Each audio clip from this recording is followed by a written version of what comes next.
Friends, how are you? Welcome back your YouTube channel S C pharma study material में। तो friends, आपका एक बार फिर से आपके YouTube channel S C pharma study material में स्वागत है। तो फ्रेंड्स, हम 6 सेमेस्टर का medicinal chemistry B pharm 6 semester का मेडिसिनल केमिस्ट्री थर्ड स्टार्ट किए थे, जिसमें हमने यहाँ पे यूनिट फर्स्ट जो है पूरा कंप्लीट कर लिया है। अब हम यूनिट सेकेंड का हम एंटी मलेरियल टॉपिक को पिकअप करते हैं। ठीक है फ्रेंड्स, तो पहले हम एंटी मलेरियल इस टॉपिक को पूरा ख़त्म करते हैं, फिर हम इसके ऊपर टॉपिक को स्टार्ट करेंगे। ठीक फ्रेंड्स, तो आज जो टॉपिक होगा वो होगा एंटी मलेरियल के बारे में और उसकी एटियोलॉजी के बारे में एंड उसके अंदर उसका classification, structure, activity, relationship, mode of action, इन सब के बारे में हम देखेंगे। वैसे तो फ्रेंड्स, ये पूरा टॉपिक एक वीडियो में कवर नहीं हो सकता। एक वीडियो में अगर कवर करेंगे तो बहुत लॉन्ग वीडियो हो जाएगा, तो इसको कोशिश करेंगे ये 2 पार्ट में ये पूरा खत्म हो जाए एंटी मलेरियल। ठीक है फ्रेंड्स, तो हम आइए स्टार्ट करते हैं एंटी मलेरियल को। तो फ्रेंड्स, ये एंटी मलेरियल जानने से पहले हम जान लेते हैं कि मलेरिया होता क्या है। तो फ्रेंड्स, मलेरिया क्या है कि एक प्रकार का ये एक्यूट इन्फेक्शन डिजीज़ है। ये क्या है फ्रेंड्स? एक्यूट इन्फेक्शन डिजीज़ है, जो कि ये प्रोटोजोआ के कारण होता है। प्रोटोजोअल इन्फेक्शन है ये प्रोटोजोआ में ये 4 स्पीसीज होते हैं प्लाज्मोडियम के मेनली 4 स्पीसीज होते हैं, जो कि ये प्लाज्मोडियम क्या है? प्रोटोजोआ है। ये प्लाज्मोडियम के 4 स्पीसीज होते हैं, जिनके कारण ये मलेरिया होता है। ठीक फ्रेंड्स, और फ्रेंड्स क्या होता है कि the parasite is transmitted to human through the bite of the female anopheles mosquitoes. और ये जो पैरासाइट होते हैं, जो प्लाज्मोडियम स्पीसीज जो हैं, ये ह्यूमन में ट्रांसमिटेड मतलब पहुंचते हैं किसके थ्रू? फीमेल एनाफिलीज के मॉस्किटोज के कारण। मतलब जो हमारा मादा मच्छर होते हैं उनके कारण क्या होता है, ये ट्रांसमिटेड होते हैं किसमें? ह्यूमन में। ठीक, या फ्रेंड्स याद रखिएगा, फीमेल एनाफिलीज होंगे मॉस्किटोज। ठीक friends, and which lives in the humid and swampy area. और जैसे हम जानते हैं कि सब कहाँ पाए जाते हैं, जहाँ पे से कहीं पानी कहीं बहुत दिन तक कोई पानी कलेक्ट है, उस पानी में गंदा हो गया वो पानी, वहाँ पे ये एनाफिलीज, फीमेल एनाफिलीज पाए जाएंगे। ह्यूमिडिटी एरिया में, वैम्पी एरिया में पाए जाएंगे। ठीक फ्रेंड्स, तो इन फीमेल एनाफिलीज के काटने से हमको क्या होता है? मलेरिया होता है। एंड फ्रेंड्स, आइए हम इन 4 स्पीसीज को देखते हैं। 4 स्पीसीज कौन कौन से हैं? तो फ्रेंड्स, ये 4 स्पीसीज आपके हैं plasmodium falciparum, plasmodium vivax and plasmodium malariae and plasmodium ovale. ठीक फ्रेंड्स, कौन कौन सा है? Plasmodium falciparum, plasmodium vivax and plasmodium malariae and plasmodium ovale. ठीक फ्रेंड्स, लेकिन इसमें जो मोस्टली जो डेंजरस सबसे स्पीसीज है वो है हमारा प्लाज्मोडियम फैल्सीपेयम। सबसे ज़्यादा इससे मलेरिया होता है और सबसे डेंजरस ये है भी। ठीक फ्रेंड्स, और एक अगर हम बात करें प्लाज्मोडियम वाइवेक्स की, ये caused mild form of disease, ये बहुत माइल्ड फॉर्म में ये डिजीज़ कॉज करता है प्लाज्मोडियम वाइवेक्स। ठीक फ्रेंड्स, एंड अगर प्लाज्मोडियम मलेरिया की बात करें तो common to many tropical region, और ये जो ट्रॉपिकल रीजन है वहाँ पे सबसे ज़्यादा ये प्लाज्मोडियम मलेरिया देखने को मिलते हैं। एंड प्लाज्मोडियम ओवला की बात करते हैं तो बहुत रेयरली ये मिलते हैं। ठीक फ्रेंड्स, तो सबसे खतरनाक स्पीसीज कौन सा है हमारा? प्लाज्मोडियम फैल्सीपेयम। ठीक फ्रेंड्स, इसका मतलब प्लाज्मोडियम फैल्सीपेयम का ही हम यहाँ पे एटियोलॉजी देखेंगे, इसी पैरासाइट का हम यहाँ पे देखेंगे। ठीक, और plasmodium falciparum infection can lead to the capillary obstruction and death if not treat properly. और फ्रेंड्स, क्या होता है कि अगर प्लाज्मोडियम इन 4 स्पीसीज में से ये प्लाज्मोडियम फैल्सीपेयम से अगर हमको मलेरिया हो गया तो इससे डेथ भी हो सकता है। ठीक फ्रेंड्स, अगर इसको प्रॉपरली तरीके से ट्रीट नहीं किया गया मलेरिया को तो इससे डेथ भी हो सकता है। ठीक फ्रेंड्स, तो फ्रेंड्स, ये थे 4 स्पीसीज हमारे जिसके कारण हमें मलेरिया होता है। तो अभी तक हमने क्या देखा? मलेरिया क्या है? एक एक्यूट इन्फेक्शन डिजीज़ है, जो कि एक प्रोटोजोअल के कारण होता है, जिसमें 4 स्पीसीज हैं प्रोटोजोआ के। प्रोटोजोआ में एक प्लाज्मोडियम होता है जिनके 4 स्पीसीज के कारण होता है। कौन कौन सा? Plasmodium falciparum, plasmodium vivax, plasmodium malariae and plasmodium ovale. ठीक फ्रेंड्स, जिनमें सबसे ज़्यादा डेंजरस कौन सा होता है? प्लाज्मोडियम फैल्सीपेयम। अब हम फ्रेंड्स बात करते हैं नेक्स्ट टॉपिक की, वो है सिम्पटम ऑफ मलेरिया। कि मान लीजिए मलेरिया हमको हो गया तो हम कैसे पहचानेंगे बाहर से कोई सिम्पटम को, क्या दिखेंगे उस होस्ट के, उस ह्यूमन के अंदर जिसको डिजीज़ हुआ है। तो उसमें क्या क्या हमको दिखेगा फ्रेंड्स? सबसे ज़्यादा पहले तो हाई फीवर दिखेगा, वोमिटिंग दिखेगी, उसको ज़्यादा वोमिटिंग होगा, उल्टी होगा। ठीक, एंड सेकिंग चिल मतलब कि ठंडी ठंडी लगेगी उसको। एंड एब्डोमिनल पेन मतलब उसके पेटों में थोड़ा दर्द होगा, डायरिया होगा। ठीक फ्रेंड्स, एनीमिया होगा एंड मसल्स पेन होगा एंड प्रोफ्यूज स्वेटिंग मतलब पसीना भी थोड़ा आएगा एंड मसल्स पेन मतलब उनके मसल्स में थोड़ा पेन भी होगा। ठीक फ्रेंड्स, तो ये सब क्या है? सिम्पटम है किसके? मलेरिया के। अब हम फ्रेंड्स बात करेंगे इटियोलॉजी ऑफ मलेरिया के। तो फ्रेंड्स, अब हम यहाँ पे देखते हैं इटियोलॉजी ऑफ मलेरिया मीन्स इस ईटियोलॉजी में हम क्या करते हैं कि लाइफ साइकिल, हम मलेरिया का लाइफ साइकिल देखते हैं। ठीक, कि ये जो मलेरिया पैरासाइट का लाइफ साइकिल देखते हैं कि ये मलेरिया का जो पैरासाइट है, मीन्स ये जो प्लाज्मोडियम्स हैं, ये कैसे ग्रो करते हैं। ठीक फ्रेंड्स, तो फ्रेंड्स इनका जो साइकिल है ये 2 फेज में होता है। एक फेज होता है फ्रेंड्स एसेक्सुअल, एक होता है सेक्सुअल। कौन कौन सा फ्रेंड?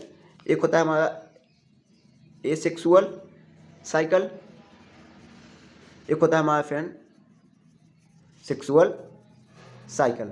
ठीक फ्रेंड्स, तो हमारा जो ये एसेक्सुअल साइकिल होता है फ्रेंड्स, ये अकर्स इन इन्फेक्टेड या ह्यूमन होस्ट, ये ह्यूमन के अंदर होता है। ह्यूमन के अंदर हमारा कौन सा साइकिल होता है फ्रेंड्स? एसेक्सुअल। ठीक, और मॉस्किटोज के अंदर कौन सा होता है फ्रेंड? सेक्सुअल।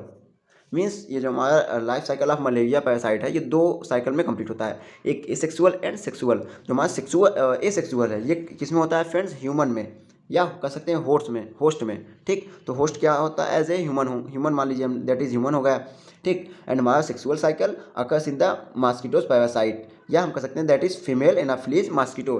ठीक फ्रेंड्स, तो ये 2 फेज में हमारा होता है साइकिल, एक एसेक्सुअल एक सेक्सुअल। ठीक, अब हम यहाँ पे फ्रेंड्स हम स्टार्ट करते हैं। मान लीजिए कोई इन्फेक्टेड मॉस्किटोज, एनाफिलीज मॉस्किटोज, वो बाइट किया किसी ह्यूमन को यहाँ पे। ठीक, यहाँ पहला स्टेप, मान लीजिए कोई इन्फेक्टेड हमारी मॉस्किटोज है, ये बाइट किया ह्यूमन को। ठीक, अब ये क्या करता है, इनके सलाइवा क्या होंगे, इनके हमारे ब्लड में जाएंगे। जानते हैं मॉस्किटोज का काम क्या है? बाइट करके क्या करते हैं? ब्लड को सक करते हैं। तो जब ब्लड को सक करते हैं तो एक प्रकार के एंटी कोगुलेंट को वो रिलीज़ करते हैं, जिससे क्या हो, हमारा जो ब्लड है वो कोगुलेंट ना हो। ठीक, वो नॉर्मली सक कर सकें। तो उस ब्लड जब वो रिलीज़ करते हैं एंटी कोगुलेंट को, उसके साथ साथ ये एक अपने उनके सलाइवा कुछ इनके अंदर हमारे बॉडी में आते हैं, ब्लड में। तो उसी सलाइवा के अंदर ये प्लाज्मोडियम्स क्या होते हैं? रिलीज होते हैं और हमारे बॉडी में ब्लड में आते हैं। अब उसी ब्लड के थ्रू जब ब्लड में आ गया, अब वो ब्लड के थ्रू कहाँ पे आएगा? हमारे लीवर में। ठीक फ्रेंड्स, कहाँ पे आएगा? हमारे लीवर में। अब आप जानते हैं कि लीवर का काम क्या क्या होता है हमारी बॉडी में? ड्रग को मेटाबोलाइज करना, और कुछ टॉक्सिसिटी को कम करना, एंड कुछ चीज़ों को, कुछ कंपोनेंट, कुछ मटेरियल को सब्सटेंस को डाइजेस्ट करना। तो ये सब का काम होता है हमारे लीवर में। तो अब जब यहाँ प्लाज्मोडियम अटैक कर लिया इसके लीवर के सेल में, या हम कह सकते हैं कि हिपैटिक होता है लीवर का सेल। ठीक, हिपैटिक पे अटैक कर दिया, अब हिपैटिक को डैमेज कर देगा, तो हमारे ये सब काम बंद हो जाते हैं, तो जिससे हम नए नए सिम्पटम दिखने लगते हैं। ठीक, तो यहाँ पे अब लीवर में ये पहुँच गया। कौन पहुँच गया? ये प्लाज्मोडियम। अब ये प्लाज्मोडियम क्या करेगा? लीवर के सेल मतलब हिपैटिक में अटैक करेगा, और उसमें क्या करेगा? अपने आप को एसेक्सुअली प्रोड्यूस करेगा। यहाँ पे कौन सा सेक्स क्या करेगा? एसेक्सुअल यहाँ पे प्रोड्यूस करेगा, अपनी संख्या को इंक्रीज़ करेगा। तो यहाँ पे अब यहाँ प्लाज्मोडियम हिपैटिक सेल में घुसा, फिर अपने संख्या को इंक्रीज़ किया, नंबर को, और यहाँ पे एक समय आएगा कि ये सेल क्या करेंगे? भर जाएंगे। जैसे आप क्या करेंगे, आप किसी बैलून में हवा भरते हैं, तो भरते जाते हैं, एक समय क्या आ जाता है? जब एयर ज़्यादा हो जाता है बैलून के अंदर, तो बैलून क्या हो जाता है? बर्स्ट हो जाता है, फट जाता है। उसी प्रकार जब प्लाज्मोडियम इसके अंदर आता है सेल के अंदर, तो एक समय अपने आप को सेक्सुअली प्रोड्यूस करता है, तो इनके नंबर्स बढ़ते हैं। तो एक समय ऐसा आता है कि भर जाता है हिपैटिक सेल, और ये बर्स्ट कर जाता है, फिर बाहर जाता है। अब ये क्या करेंगे? ये पैरासाइट जो है ये फिर कहाँ पहुँचेंगे? आरबीसीज में, बेस्ट होकर आरबीसी सेल में पहुँचेंगे। ये हमारा आरबीसी सेल है। अब आरबीसी सेल में पहुँचने के बाद फिर ये रिप्रोड्यूस करते हैं अपने आप को सेक्सुअली। ठीक, फिर अपने आप को रिप्रोड्यूस करते हैं सेक्सुअली, और वहाँ पे फिर वही प्रोसेस होता है, यहाँ पे भर जाते हैं आरबीसी सेल, फिर यहाँ पे बस्ट कर जाते हैं। ऐसे ही करते करते पूरे आरबीसी को इन्फेक्ट कर देते हैं। ठीक फ्रेंड्स, अब यहाँ पे ये जो हमारा सेक्सुअल स्टेज अब यहीं से स्टार्ट होता है फ्रेंड्स। अभी तक यहाँ पे क्या हुआ? ये सेक्सुअल स्टेज ह्यूमन के अंदर स्टार्ट हुआ। अब यहाँ पे ये अगर हम बात करें गैमीट की, ठीक, तो ये गैमीट 2 में बदलेंगे, एक फीमेल गैमीट में बदलेगा, एक मेल गैमीट में बदलेगा। ठीक, ये गैमेटोसाइट होते हैं, और ये गैमेटोसाइट क्या करते हैं? कई ढेर सारे गैमीट बनाते हैं। अब ये गैमीट, अब यहाँ से ये देखिए, ये फिर कोई मॉस्किटोज यहाँ पे ह्यूमन को बाइट किया, बाइट करने के बाद ब्लड को सक किया। अब उसी ब्लड के थ्रू ये पूरे क्या हो जाएंगे? कहाँ पे जाएंगे? मॉस्किटो के अंदर चले जाएंगे। ठीक, अब यहाँ पे ये मॉस्किटोज कोई ह्यूमन को सक किया, तो वापस ये क्या करेंगे? ये मॉस्किटोज के अंदर जाएंगे। अब वहाँ पे ये क्या हो जाएंगे? मॉस्किटोज के अंदर ये फर्टिलाइजेशन करेंगे और डेवलपमेंट होंगे। ठीक, डेवलपमेंट होता है इनके गैमेटोसाइट का फर्टिलाइजेशन होता है एंड डेवलपमेंट होता है। किसके गैमेटोसाइट का? प्लाज्मोडियम के। ठीक फ्रेंड्स, किसके अंदर? मॉस्किटोज के अंदर। यहाँ पे मॉस्किटोज के अंदर पड़ रहे हैं। ठीक फ्रेंड्स, अभी तक हमने ह्यूमन के अंदर पढ़ा था, अब मॉस्किटोज के अंदर पड़ रहा है। अब यहाँ पे फिर क्या होते हैं? ये मैच्योर होते हैं उनके अंदर। फिर मैच्योर होने के बाद, और ये मैच्योर फ्रेंड कहाँ पे होते हैं? मॉस्किटो के इंटेस्टाइन में। ठीक फ्रेंड्स, ये मॉस्किटो के इंटेस्टाइन में ये अपने गैमेट को मैच्योर करते हैं, वहाँ से फिर कहाँ पहुँचते हैं, मॉस्किटोज के सलाइवा में पहुँचते हैं, फिर वही साइकिल होता है। फिर कोई नया फिर वो मॉस्किटोज किसी अनदर ह्यूमन के अंदर बाइट करते हैं तो उनके सलाइवा के थ्रू हमारे ब्लड में आता है, फिर लीवर में आता है, फिर यही पूरा साइकिल फिर चलता है। ठीक फ्रेंड्स, तो ये था ईटियोलॉजी ऑफ मलेरिया, या हम कह सकते हैं life cycle of malaria parasite. ठीक, जिसमें दो फेज हमने देखा, ए sexual phase and sexual phase. A sexual phase किस में पाया जाता है, ह्यूमन होस्ट में, या हम कह सकते हैं इन्फेक्टेड होस्ट में, और सेक्सुअल कहाँ किस में पाया जाता है, एनाफिलीज मॉस्किटोज में। ठीक फ्रेंड्स, और फ्रेंड्स यहाँ पे दो टर्म और इंपॉर्टेंट पूछे जाते हैं कभी कभी, वो होते हैं स्पोरोजोइट्स एंड मेरोजोइट्स। तो फ्रेंड्स स्पोरोजोइट क्या होता है, जो पैरासाइट जब स्टार्टिंग फेज का यहाँ जो स्टार्टिंग फेज रहते हैं, स्टार्टिंग फेज पैरासाइट्स, उनको कहते हैं स्पोरोजोइट्स। ठीक, उनके स्पोर्स को स्पोरोजोइट कहते हैं। लेकिन अब वही पैरासाइट जब लीवर से ब्लड में पहुँचते हैं, ठीक, वही स्पोर्स जब लीवर से ब्लड में पहुँचने लगते हैं तो उनको हम कहते हैं मेरोजोइट्स। ठीक फ्रेंड्स, कौन क्या हो गया, स्पोरोजोइट्स, ये मेरोजोइट्स। स्पोरोजोइट्स किसे, जब हमारा स्टार्टिंग पैरासाइट्स लीवर में आते हैं उसे स्पोरोजोइट्स, और जब वही लीवर से ब्लड में पहुंचते हैं तो उसे कहते हैं हम मेरोजोइट्स। ठीक फ्रेंड्स, कभी कभी फ्रेंड्स इन दोनों के टर्म्स में पूछ लेता है कि स्पोरोजोइट्स क्या होते हैं, मेरोजोइट्स क्या होते हैं, तो वो भी हमने आपको यहाँ पे डिस्कस कर दिया। तो फ्रेंड्स आज हमारे इससे रिलेटेड एक सवाल और है आपके लिए। अब आप हमको बताएंगे कि क्या होस्ट में सिर्फ ह्यूमन ही यहाँ पे अलाउ हैं, क्या ह्यूमन को ये इफेक्ट करते हैं, हाँ या ना, और अगर नहीं तो और किसको किसको करते हैं, ये आप कमेंट बॉक्स में जरूर कमेंट करके बताइएगा। ठीक है फ्रेंड्स, आज का आपका ये क्वेश्चन है। तो फ्रेंड्स अभी तक हमने इटियोलॉजी देखा, सिम्पटम देखा, मलेरिया क्या होता है, इन सब बारे में देखा। अब हम बात करते हैं क्लासिफिकेशंस की, कि इनके जो एंटी मलेरियल एजेंट होते हैं इनका क्लासिफिकेशन कैसे किया गया है। तो फ्रेंड्स इनकी क्लासिफिकेशन की बात करें तो सबसे पहले ये based on the chemical structure के बेस पे, कि कौन से ड्रग में कैसा केमिकल स्ट्रक्चर है, उनके बेस पे इनको क्लासीफाई किया गया है। यहाँ पे कई टाइप हैं। ठीक फ्रेंड्स, कई के बुक में अलग अलग टाइप्स, किसी में जैसे इसमें हमने 10 लिखे हैं तो किसी बुक में 8 दिया, किसी बुक में 9 दिया है। ठीक है फ्रेंड्स, तो यहाँ पे सबसे पहला टाइप है सिनकोना एल्कोलॉइड, मीन्स ऐसे ड्रग जिनके अंदर सिनकोना एल्कोलॉइड स्ट्रक्चर पाए जाते हैं, जैसे आपका क्यूनिन हो गया, सिनकोनिन हो गया। ठीक फ्रेंड्स, एंड दूसरा है 4 अमीनो क्यूनोलिन्स है, जैसे इसका एग्जाम्पल है आपका क्लोरोक्विंस, अमोडिया क्विंस एंड पिपराक्विंस। ठीक फ्रेंड्स, और फ्रेंड्स ये जो हमने अंडरलाइन किया है, मतलब ये सब ड्रग इसमें हमको पढ़ने हैं। जैसे इसमें कौन सा पढ़ना है, क्विनिन्स पढ़ना है, इसमें कौन सा पढ़ना है, क्लोरोक्विन पढ़ना है, और अमीडो क्विन पढ़ना है, पिपराक्विन पढ़ना है। ठीक फ्रेंड्स, सॉरी ये पिपराक्विन नहीं पढ़ना है हमको, सिर्फ यहाँ पे अमीडो क्विन पढ़ना है। एंड फ्रेंड्स 8 अमीनो क्विनोलोन्स में हम कौन कौन से आते हैं, बुला क्विंस आता है, एंड पीमा क्विंस आता है, एंड पामा क्विंस आता है। ठीक फ्रेंड्स, एंड 9 अमीनो एक्विडीन में कौन सा आता है फ्रेंड्स, मेप्राक्वाइन आता है। ठीक, एंड बायोगुआनाइड में फ्रेंड्स कौन सा आता है, प्रोगुआनिल आता है, एंड साइक्लोगुआनिल आता है।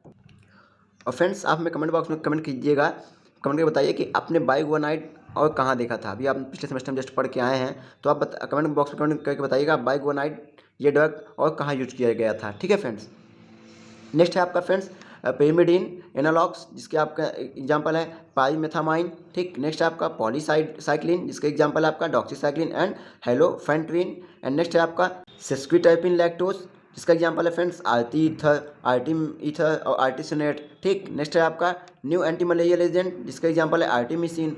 ठीक, एंड कुछ है मिसलेनियस, इसमें आपका आता है मेटालोमाइन, ठीक, मेटालोमाइन एंड मेफ्लोक्विन। ठीक फ्रेंड्स, तो ये सब थे किसके बेस पे, केमिकल स्ट्रक्चर के बेस पे क्लासिफिकेशन। ठीक फ्रेंड्स, अब हम बात करेंगे फ्रेंड्स सेकेंड है जो कि है based on the mechanism of action, means कि किस प्रकार वो ड्रग एक्ट करता है, कैसे रोकता है मलेरिया को।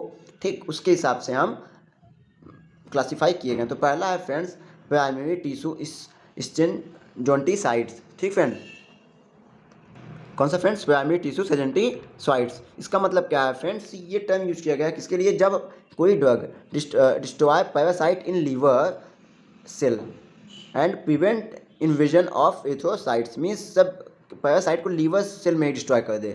ठीक, लीवर सेल में ही वो लीवर पहुँचे वहीं पर डिस्ट्रॉय कर दे, तो उसको ऐसे ड्रग को हम क्या कहते हैं, सेजेंटोसाइट्स, प्राइमरी टिश्यू सेजेंटोसाइट्स। जैसे एग्जांपल आपका कौन कौन सा ड्रग है ऐसा, पेमाक्विन हो गया, प्रोगुआनिल हो गया, पाईमेथामाइन हो गया। ठीक फ्रेंड्स, ये सब कौन सा है, प्राइमरी टिश्यू सेजेंटोसाइट्स। एंड नेक्स्ट है फ्रेंड्स आपका दूसरा ब्लड सेजेंटोसाइट्स। यहाँ पे क्या कहता है, सप्रेस द एथ्रोसाइटिक फेज, मीन्स जब वो ब्लड में पहुँचने लगता है पैरासाइट तो उसी फेज को जब डिस्ट्रॉय कर दे, ठीक फ्रेंड्स, उसी फेज को जब डिस्ट्रॉय कर दे तो उसको क्या कहते हैं, ब्लड सिजेंटोसाइट्स नाम से चला। ब्लड मतलब ब्लड में, सिजेंटोसाइट मतलब यहाँ सिजेंटो एक टर्म यूज किया गया है, ठीक फ्रेंड्स, और साइट्स मतलब सुसाइड से लीजिए, डिस्ट्रॉय करना, ठीक। जैसे कौन कौन से ड्रग हैं, क्लोरोक्विन है, मेफ्लोक्विन है एंड क्विनिन है, ठीक फ्रेंड्स। एंड नेक्स्ट है फ्रेंड्स गैमेटोसाइडल।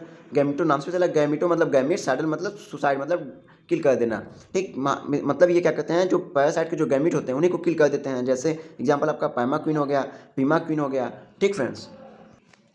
नेक्स्ट है आपका स्पोरेंटोसाइडल, मतलब जो स्पोर्स को किल कर दे। जैसे एग्जांपल आपका पीमाक्विन हो गया, क्लोरोगुआनाइडिन हो गया, ठीक। नेक्स्ट है आपका एंटी रिलैप्स ड्रग और सेकेंडरी टिश्यू, मतलब जो फीवर वुवर को भी कम करे। जैसे आपका पीमाक्विन हो गया, पामाक्विन हो गया, ये सब, ठीक फ्रेंड्स। तो ये था फ्रेंड्स आपका classification of anti malarial agent, ठीक फ्रेंड्स। अब फ्रेंड्स हम जान लेते हैं एंटी मलेरियल एजेंट क्या होते हैं। मीन्स ऐसे एजेंट जो मलेरिया के ट्रीटमेंट में यूज किया तो उसे हम क्या कहते हैं, एंटी मलेरियल एजेंट कहते हैं। और फ्रेंड्स हमने तभी कई नाम बताया, लेकिन हमको पढ़ने कौन कौन से हैं, तो फ्रेंड्स ये हमको टोटल पढ़ने हैं। ये टोटल 13 ड्रग हैं जो हमको एंटी मलेरिया में पढ़ने हैं। तो तीन कौन कौन सा, क्विनोलोन्स है, बाइगोनाइड एंड डाईहाइड्रोट्राइजीन है एंड मिसलेनियस है, ठीक फ्रेंड्स। और फ्रेंड्स अगर इसमें बात करें सिंथेसिस की, इसमें हमको इसमें 2 ड्रग का सिंथेसिस पढ़ना है, जैसे क्लोरोक्विन का एंड पामाक्विन का। इसमें हमको इसका क्या है, सिंथेसिस पढ़ना है, ठीक फ्रेंड्स। और फ्रेंड्स अब हम इंडिविजुअल ड्रग की स्टार्ट करने से पहले कुछ चीज़ें हम बता देना चाहते हैं। जैसे ये क्विनिन सल्फेट, क्लोरोक्विनिन्स, मेफ्लोक्विनिन्स एंड एमिडोक्विनिन्स, ये चारों ड्रग फ्रेंड्स क्या है, एक सेम मैकेनिज्म ऑफ एक्शन पे काम करते हैं, ठीक फ्रेंड्स। मीन्स अगर हम इसमें किसी एक का मैकेनिज्म ऑफ एक्शन बता देते हैं तो वो चारों पे अप्लाई हो सकते हैं, ठीक। एंड पीमाक्विन्स एंड पामाक्विन्स ये दोनों सेम मैकेनिज्म ऑफ एक्शन पे काम करते हैं, ठीक। एंड क्विनाक्विनाइल इसका मैकेनिज्म ऑफ एक्शन अलग है, ठीक। एंड ऐसे साइक्लोगुआनाइल, प्रोगुआनाइल एंड प्राइमेथामाइन, ये तीनों का mechanism of action same mechanism of action पे काम करते हैं, ठीक। ये भी सेम मैकेनिज्म ऑफ एक्शन पे काम करते हैं, ये भी सेम मैकेनिज्म ऑफ एक्शन पे काम करते हैं, और ये भी, ठीक। ये सब मैकेनिज्म ऑफ एक्शन की बात कर रहे हैं, जिससे क्या हो फ्रेंड्स, टाइम भी हमारा कम बचे और आपको भी इजीली समझ में आ जाए। एंड अगर हम आर्टिसोनेट एंड आर्टिम ईथर की बात करें तो ये भी सेम मैकेनिज्म ऑफ एक्शन पे काम करते हैं और इसका अलग मैकेनिज्म ऑफ एक्शन, मतलब वो कुल मिला के 1 2 3 4 5 मैकेनिज्म ऑफ एक्शन पढ़ने हैं, ठीक। तो फ्रेंड चाहे तो आप इसका स्क्रीनशॉट ले लीजिए, ठीक फ्रेंड, जिससे आपको भी समझने में आसानी हो। ये चारों ड्रग का मतलब इन चारों में से हम एक का मैकेनिज्म ऑफ एक्शन बताएंगे जो ये चारों में अप्लाई होगा, ठीक। और इसमें एक का बताएंगे जो दोनों में अप्लाई होगा, इसका मान लीजिए अलग है ही। और इन तीनों में एक का बताएंगे, तीनों में अप्लाई होगा, ठीक। बाकी इसमें एक बताएंगे इस पर अप्लाई होगा, बाकी इसका अलग है ही, ठीक। मतलब हमको मिला के स्ट्रक्चर सबका अलग अलग देखना है, यूज देखना है, ठीक फ्रेंड्स।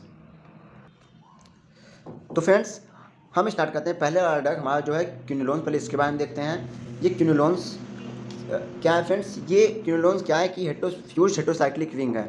2 रिंग देखिए यहाँ पे क्विनोलोन का स्ट्रक्चर है, बेसिक स्ट्रक्चर है, ठीक, क्विनोलोन्स का। तो ये 2 रिंग आपस में फ्यूज होकर बने हैं। एक रिंग जिसमें क्या है, हेटेरोसाइक्लिक है। आप जानते हैं हेटेरोसाइक्लिक रिंग किसे कहते हैं, ऐसे रिंग जिसमें हेटेरो एटम पाए जाते हैं। जैसे हमारे क्या है, नाइट्रोजन हेटेरो एटम है, ऐसे ही ऑक्सीजन, कार्बन, ठीक है, कार्बन नहीं, oxygen, phosphorus, fluorine and sulphur, ये सब क्या है, हेटेरो एटम। जब ये सब किसी रिंग में पाए जाते हैं तो इस रिंग को क्या कहते हैं, हेटेरोसाइक्लिक रिंग कहते हैं।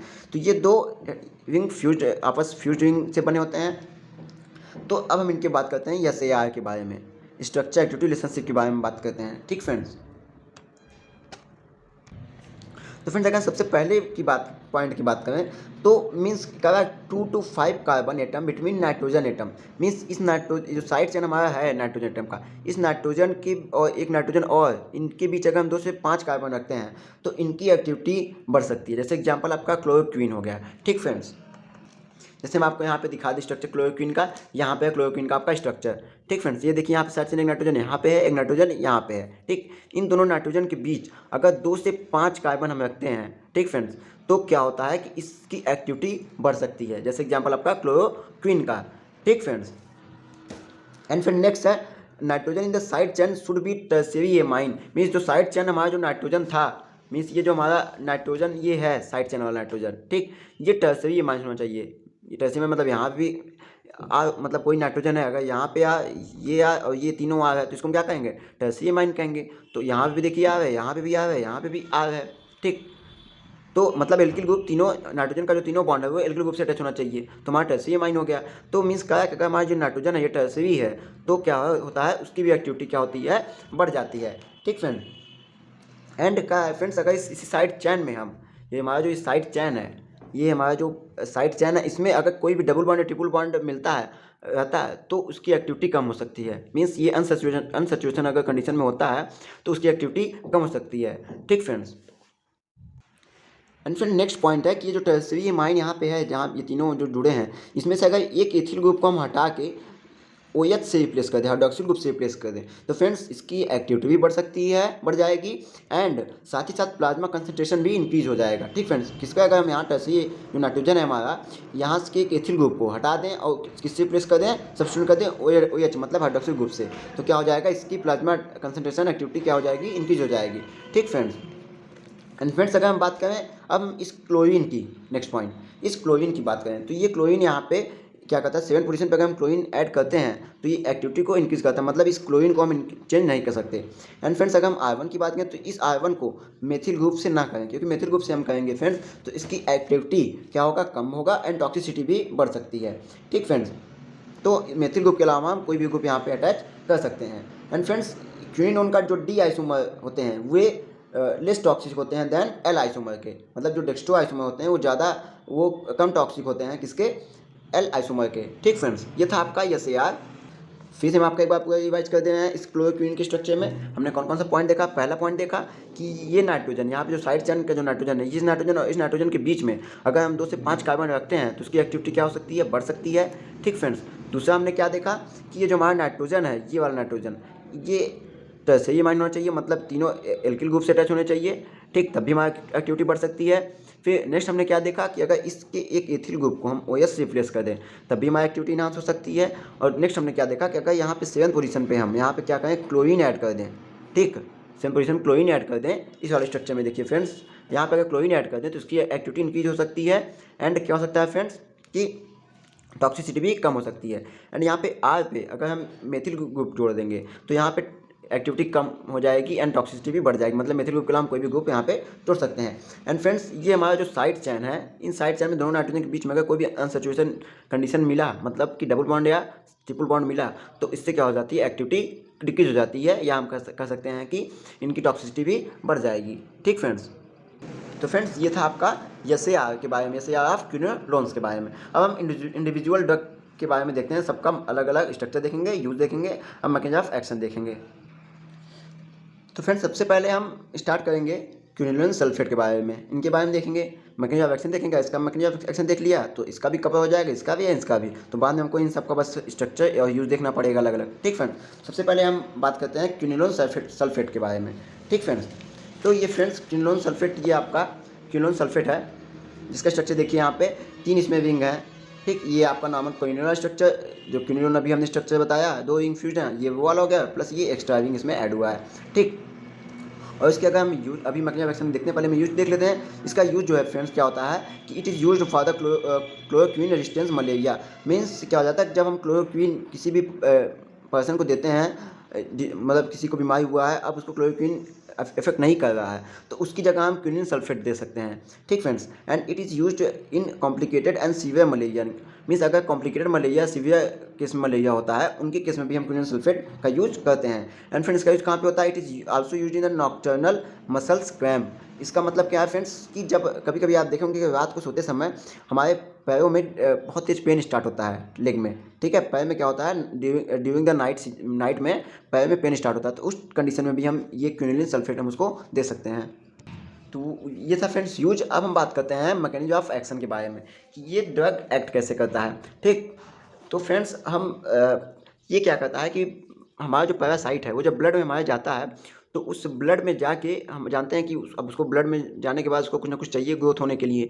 तो हीमोग्लोबिन क्या है, एक प्रकार का प्रोटीन है, तो इससे वो क्या करता है कि हीमोग्लोबिन से वो अपने एसेंशियल चीज़ों को ले लेता है। अब कैसे लेता है फ्रेंड्स, ये क्या करता है, हीमोग्लोबिन को 2 पार्ट में तोड़ता है, ब्लड हीमोग्लोबिन को, किसमें, एक अमीनो एसिड में, एक हिम में।